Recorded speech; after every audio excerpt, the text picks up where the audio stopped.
By now, the recession is global, and everywhere in the world, people are pointing at the United States. It started here: California, Florida, Michigan, New York City, Wall Street. And it raises questions about the credibility of capitalism itself.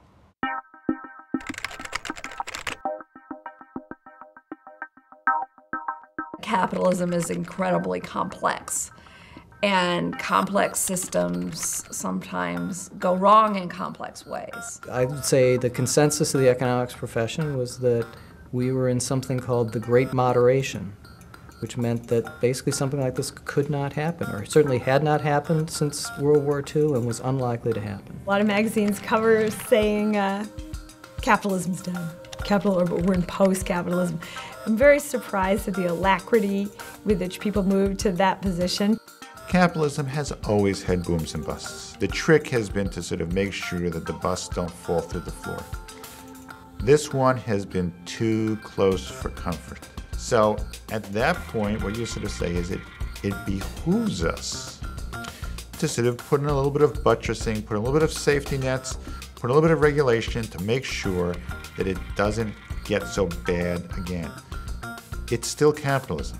We've almost been like morticians in the past in the sense that things happen and then we go and do an autopsy later and we say, gee, this is what went wrong and here's how you can fix it next time and here's the medicine that will work. In this crisis, and especially on blogs, we're having to act more like a doctor. And so the patient shows up in your office and says, hey, I'm sick, what do we do? I've learned that capitalism is a lot more robust than I earlier thought it was, and certainly than people who write and read economics textbooks believe it to be. My own view is this recession, this event that we've had is going to have a bigger impact on the profession than the people probably realize right now. We're going to look back and say our models were inadequate, they need to be changed, we didn't predict this coming, we didn't see it coming when it did happen. We looked in our tool bag for ways to manage it and they weren't there. I think it's hard to call this a failure of capitalism. As an economist, you learn a lot more from market failures than you do from markets running well.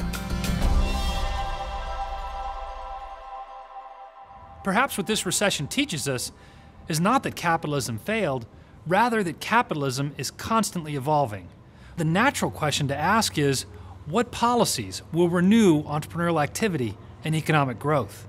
Immediately after the forum, we published this report, the Kauffman Economic Bloggers Survey.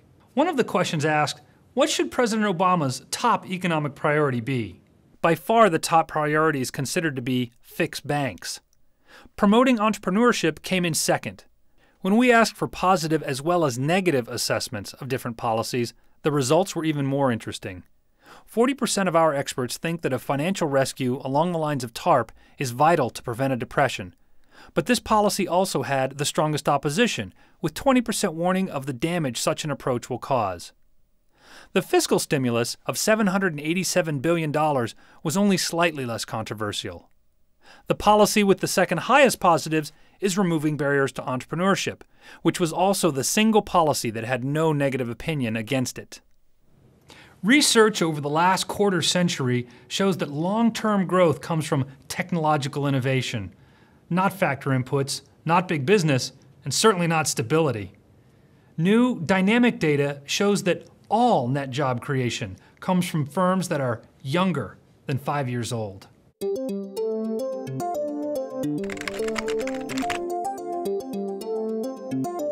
Time and again in past recessions, it's been entrepreneurs and new ways of technological innovation that have sprung forth, that have lifted the economy out from its doldrums. Even during a recession, there still are new businesses being created. There's still a lot of entrepreneurial activity going on. I think it's just really important for people to understand that there are benefits to starting a company during this period. It's never easy to be an entrepreneur, and more of them will always fail than succeed. But having said all of those things, there are some great reasons to be thinking entrepreneurially during an economic downturn. We elevate the entrepreneur to the highest possible level of economic activity as the kind of driver behind the economy. So even though we don't ever have any models to be able to specifically quantify the creative spirit of entrepreneurs, we still really recognize the importance of entrepreneurial activity. Entrepreneurship and change are parts of the human condition. And while painful at times, We know that these forces of creative destruction are necessary elements of a vibrant and growing economy. As for the role of entrepreneurism, it's what builds jobs. It's what creates new industries. And we are right now in a financial crisis that's based on this determination we have that old industries are too big to die. Well, that's crazy. They're too big to survive. And so they probably should die or be transformed into something else. It is creative destruction. As sad as it is to see people lose jobs, something new is also being born. It's unquestionably true that the drivers of any prosperous economy are creative human beings and creative human effort. The ultimate resource is not land, it's not oil, it's not things we call natural resources, it's human creativity. I do think human creativity will out, innovation will out, and that our individual innate independence and desire to thrive is always going to win the day.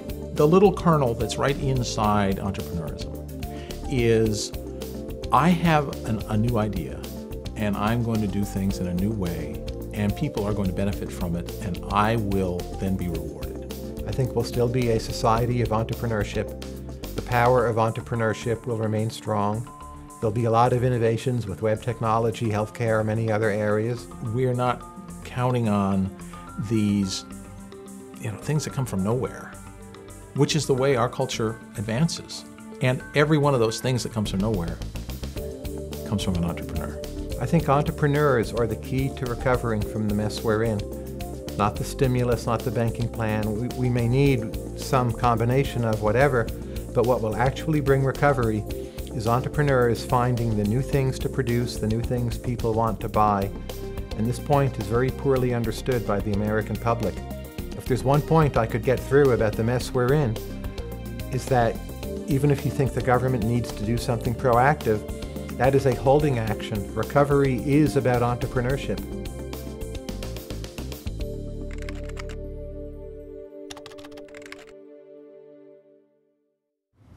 In the span of a few years, a rich and incredibly timely discussion, debate, and even tutorial has emerged from economic blogging.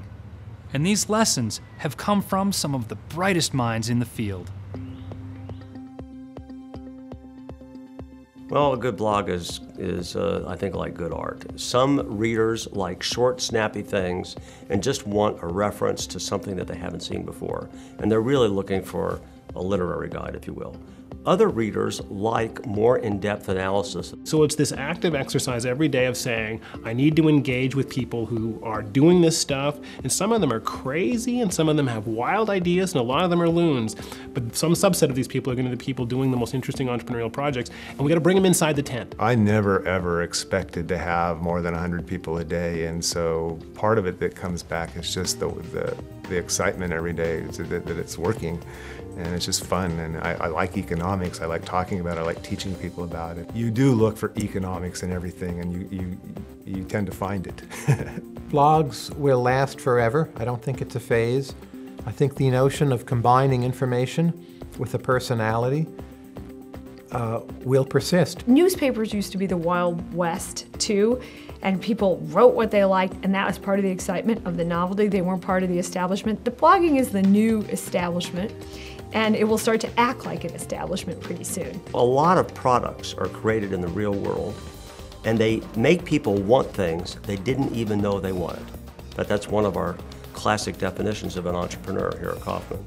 Well, it turns out blogs are giving people things, ideas, and a new literary form they didn't even know they wanted. But now that they've got it, they're hooked.